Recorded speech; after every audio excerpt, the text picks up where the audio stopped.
नमस्ते व्यूअर्स, आज की इस वीडियो में 10 इंपॉर्टेंट रिटेल के लिए क्वेश्चन आंसर लेकर आया हूं। वीडियो एंड तक देखिएगा। 10 ईयर की वर्क एक्सपीरियंस के हिसाब से मैंने ये क्वेश्चन आंसर बनाया है और ये क्वेश्चन आंसर बिल्कुल प्रैक्टिकल बेस पे मैंने सेलेक्ट किया है। जो मैंने इंटरव्यू में फेस किया है वही क्वेश्चन आंसर मैं यहाँ पर लेके आया हूँ। वीडियो एंड तक देखिएगा। चैनल पर नए तो कृपया चैनल को सब्सक्राइब कर लीजिए, क्योंकि मेरे चैनल पर आपको जॉब से रिलेटेड वैकेंसीज की वीडियोस और रिटेल का कोई जानकारी आपको मिलते रहता है। रिटेल से रिलेटेड नॉलेज आपको यहाँ पर मिलते रहता है। तो चलिए यहाँ पर शुरू करते हैं। सबसे पहला क्वेश्चन आता है किसी भी इंटरव्यू में टेल मी अबाउट योर सेल्फ। देखिए, tell me about your self में अलग अलग परसेप्शन हो सकता है, अलग अलग आंसर हो सकता है। जरूरी नहीं है कि सभी के आंसर सेम ही हो, ठीक है। तो ये जो इंट्रोडक्शन है, लेकिन हाँ, आपको ट्राई ये करना है कि इंट्रोडक्शन शार्प, क्लियर और शॉर्ट रखें और अपने इंट्रोडक्शन में अपना एम और गोल जरूर बताएं लास्ट में, ठीक है। अब यहाँ पर सेकेंड क्वेश्चन, डायरेक्ट यहाँ पर टेक्निकल क्वेश्चन पर आते हैं। अगर आप लोग team leader, department manager, assistant store manager या स्टोर मैनेजर की लेवल पर इंटरव्यू में जाएंगे तो ये सारे क्वेश्चन जो है काफ़ी ज़्यादा आपके लिए इंपॉर्टेंट हो सकता है।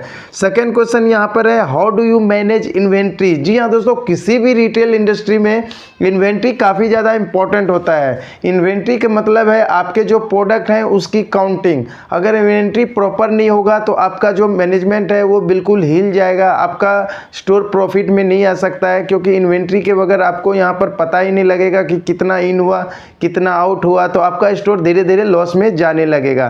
तो इन्वेंट्री मैनेज करने के लिए डेली बेसिस पे काउंटिंग होना जरूरी है, ठीक है। मंथली काउंटिंग होना जरूरी है, प्लस ये टेली होना चाहिए सिस्टम से। जैसे सेप में सिस्टम में चेक होता है, जो भी लाइक एंट्री होती है तो हमारे सिस्टम में सारा आप दिखता है, ठीक है। जैसे जैसे वो प्रोडक्ट सेल होता है तो इन्वेंट्री में वो माइनस होते जाता है। जब भी आप इन्वेंट्री करते हैं तो इन्वेंट्री करने के बाद उसको सिस्टम से टेली करना चाहिए, जिससे हमें शॉर्टेज का पता लग जाता है, प्लस माइनस जो भी होता है हमारा स्टॉक वो पता लग जाता है, जिससे हम लोग डेली बेसिस पे ध्यान दे सकते हैं, ठीक है। यहाँ पर थर्ड क्वेश्चन है, how can you achieve sale target. तो सेल टारगेट कैसे अचीव करना है, तो इसके लिए हमें क्या करना पड़ता है, प्रॉपर प्लानिंग करनी पड़ती है। बजट, लाइक महीने में कितना सेल है। अगर 30 लाख की सेल है स्टोर की तो पर डे का हमें 1 लाख करना है। अब 1 लाख सेल करने के लिए हमें टाइम डिवाइड करना होगा, किन किन टाइम में कितना कितना सेल आता है। आपका जो स्टोर है हमेशा रेडी होना चाहिए, प्रोडक्ट की डिस्प्ले रेडी होना चाहिए, ठीक है। प्रॉपर स्टैक होना चाहिए प्रोडक्ट्स की, प्रॉपर प्राइस टैग लगे होने चाहिए, बास्केट्स होने चाहिए स्टोर के अंदर। स्टार्टिंग में ही जब गेस्ट घुसते हैं अंदर तो सिक्योरिटी वाला या फिर स्टाफ वहाँ पर बास्केट दे सकते हैं, जिससे कि जो कस्टमर है वो ज़्यादा से ज़्यादा शॉपिंग करेंगे और आपका सेल्स टारगेट अचीव में ईजी होगा। सबसे ज़्यादा इंपॉर्टेंट है यहाँ पर गेस्ट को अटेंशन देना। कोई भी गेस्ट अंदर आते हैं, कस्टमर अंदर आते हैं तो उनको लाइक ग्रीट करना काफ़ी आवश्यक है, जिससे कि वो इम्पोर्टेंस फील करते हैं और एक अच्छा उनका पॉजिटिव एक्सपीरियंस होता है, जिससे कि वो कस्टमर बार बार आते हैं। तो अगर आपको सेल्स टारगेट अचीव करना है तो आपके स्टोर के अंदर हमेशा प्रोडक्ट अवेलेबिलिटी होनी चाहिए, जो कि सबसे ज़्यादा इम्पॉर्टेंट हो जाता है, ठीक है। फोर्थ नंबर का question, what is conversion ratio. तो कन्वर्सन रेशियो होता है कि आपके स्टोर के अंदर कितने कस्टमर आए और कितने कस्टमर वहाँ पर परचेस करके गए, यानी कि कितने बिल बने। तो इसका जो कैलकुलेशन है, total number of bill divided by total number of guest और customer entered into the store into 100। तो आपको यहाँ पर कन्वर्सन रेशियो मिल जाएगा कि अगर 100 कस्टमर आए तो 100 कस्टमर में हमारे कितने % कस्टमर यहाँ पर बिल बना के गए, ठीक है।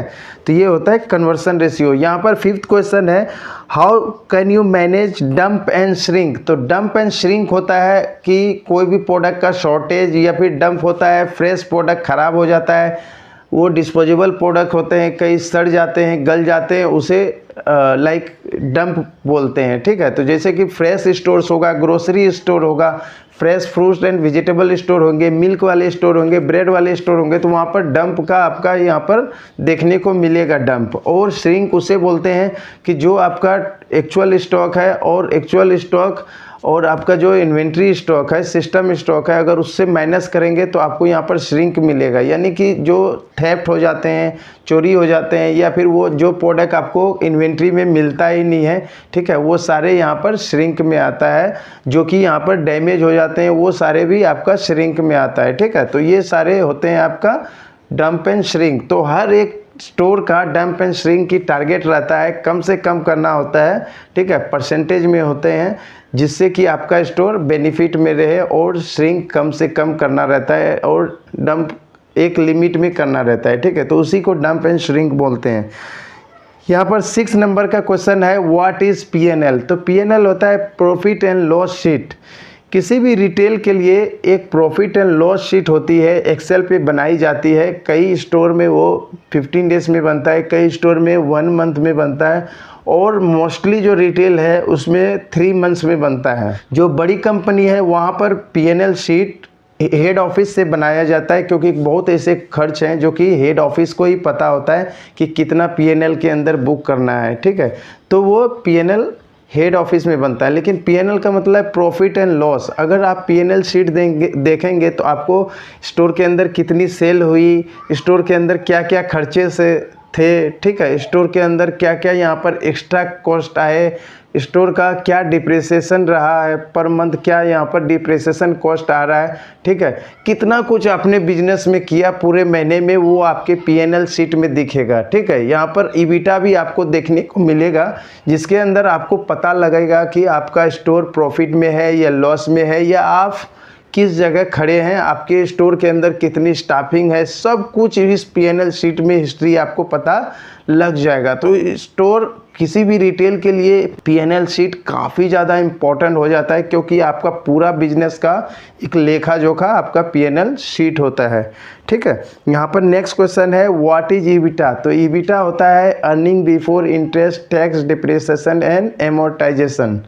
ठीक है। तो ईबिटा किसी भी पीएनएल शीट का जो लास्ट कॉलम होता है वो ईबिटा होता है, यानी कि ईबिटा में सब कुछ एक्सपेंसेस काटने के बाद जो भी बचता है वो उसे ईबिटा बोला जाता है, ठीक है। ईबिटा अमाउंट में भी होता है और परसेंटेज में भी होता है। तो ऐसा माना जाता है अगर आपका डबल डिजिट में ईबिटा है, यानी कि 10% है या 10% से ऊपर है, पॉजिटिव है, तो आपका स्टोर प्रॉफिट में चल रहा है, और अगर उससे कम है तो कम प्रॉफिट है, ठीक है, और माइनस में है तो इसका मतलब है आप लॉस में कर रहे हैं। 0 पे है तो यानी कि प्लस माइनस है, ना आपने प्रॉफिट किया और ना ही आपने लॉस किया, ठीक है। तो कुछ इस तरह से यहाँ पर ईबिटा को देखा जाता है। ईबिटा के अंदर सब कुछ आ जाता है, स्टोर कितनी सेल किए, क्या एक्सपेंसेस थे, डिप्रिसिएशन क्या किए, आपको लास्ट में सब कुछ काट पीट करके लास्ट में आपको ईबिटा मिलता है। और ईबिटा से आपको पता लगता है कि आपने पूरे महीने में किस तरह से स्टोर चलाया, आपने स्टोर को प्रॉफिट में लाया, क्या आपके प्रॉफिट अमाउंट थे या फिर लाइक परसेंटेज थे, वो आप ईबिटा से पता लगा सकते हैं, ठीक है। यहाँ पर 9th नंबर का क्वेश्चन है, how can you handle a problematic customer. जी हाँ, अगर आप लोग रिटेल में as a store manager, as a assistant store manager या फिर डिपार्टमेंट मैनेजर जाना चाहते हैं तो आपको ये क्वेश्चन पूछा जा सकता है। देखिए, कोई भी बिजनेस है तो चैलेंजेस आते हैं। यहाँ पर फिजिकली आपके कस्टमर्स होंगे जो कि यूजुअली प्रॉब्लम नहीं आता है, लेकिन अगर आपको कुछ प्रॉब्लम आएगा यहाँ पर तो आप उसे कैसे हैंडल करेंगे। How do you handle a problematic customer.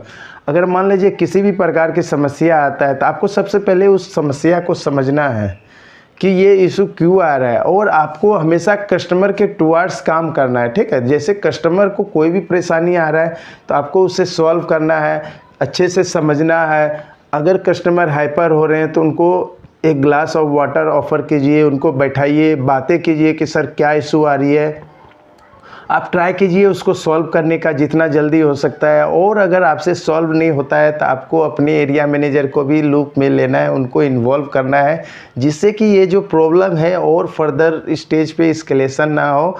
इससे क्या होता है कि आपकी ब्रांडिंग ख़राब होती है, कंपनी का नाम ख़राब होता है।